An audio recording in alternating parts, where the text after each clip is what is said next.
Hello जी, कैसे हो सभी लोग? हम लोगों ने लास्ट लेक्चर के अंदर ये देख लिया था कि हम लोग ये नोट्स को बनाते कैसे हैं, ठीक है? ये नोट्स बनते कैसे हैं, ये स्ट्रक्चर कैसे डिफाइन करते हैं, ये क्यों इम्पोर्टेंट है डिफाइन करना, राइट? ये हम लोगों ने सीख लिया था। उसके बाद नोट्स के अंदर डाटा कैसे फिट करते हैं, नोट्स को आपस में लिंक कैसे करते हैं, ये हम लोगों ने लास्ट लेक्चर के अंदर देख लिया था।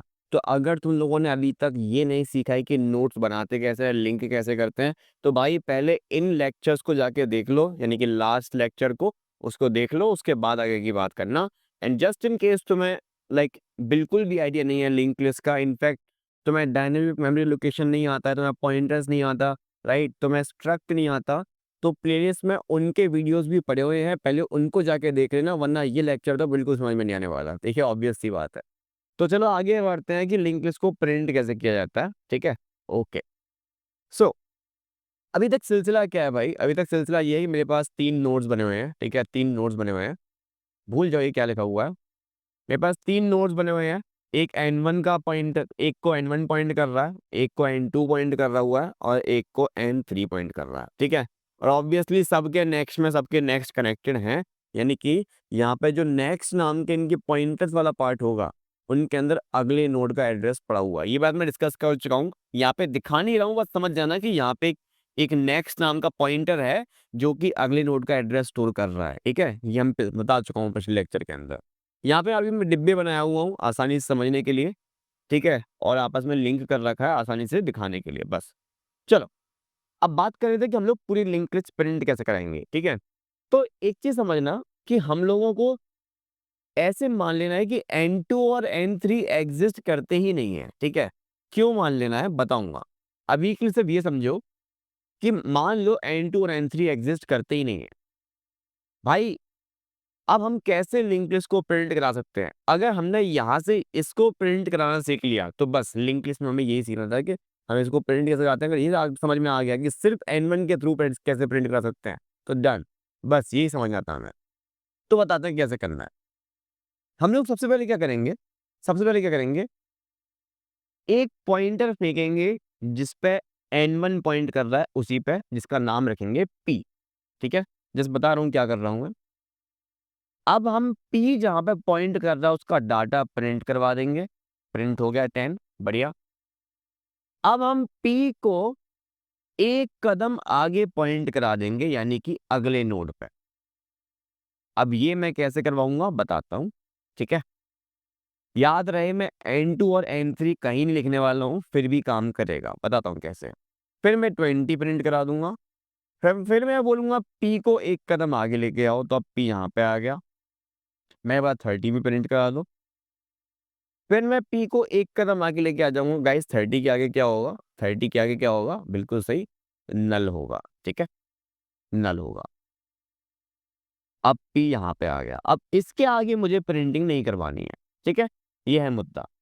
अब मैं ये करूंगा कैसे? कोड के अंदर ये कैसे करूंगा ये बताता हूँ। कोड के अंदर ये करने के लिए सबसे सिंपल काम क्या है कि मेरे पास जो पहले N1 पॉइंटर है, मैं इस पे फेंकूंगा एक P, ठीक है? जहाँ पे N1 पॉइंट कर रहा है वहीं पे P पॉइंट करे, इसलिए क्या कमांड लिखूंगा, समझ जाना।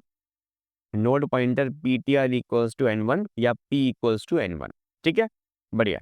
याद रहे, मुझे एंड में कुछ ऐसा आउटपुट चाहिए कि पूरी लिंक लिस्ट प्रिंट हो गई, ठीक है? ये एरोज लाना ना लाना तुम्हारी इच्छा है, बट मुझे बेसिकली सारे एलिमेंट्स प्रिंट करवाने हैं सिर्फ N1 के थ्रू।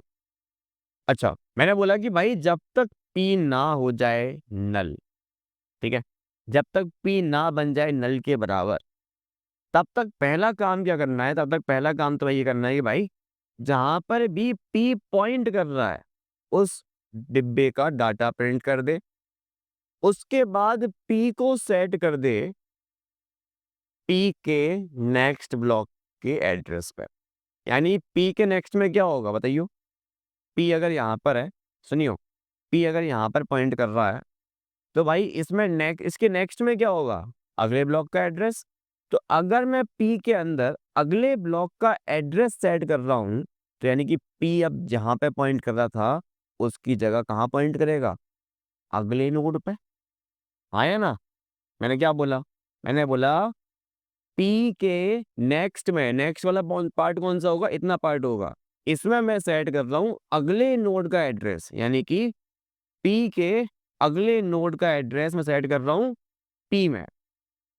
बेटा इसमें क्या पड़ा होगा, पी के नेक्स्ट में क्या पड़ा होगा, अगले नोड का एड्रेस है ना, 20 का एड्रेस होगा। ये मैं किस में डाल दिया हूँ, पी में डाल दिया हूँ। तो पी जो पहले यहाँ पॉइंट कर रहा था ना 10 वाले ब्लॉक पे, अभी यहाँ पे ना ब्लॉक पॉइंट करके अब पॉइंट करेगा 20 पे, यानी अगले ब्लॉक पे।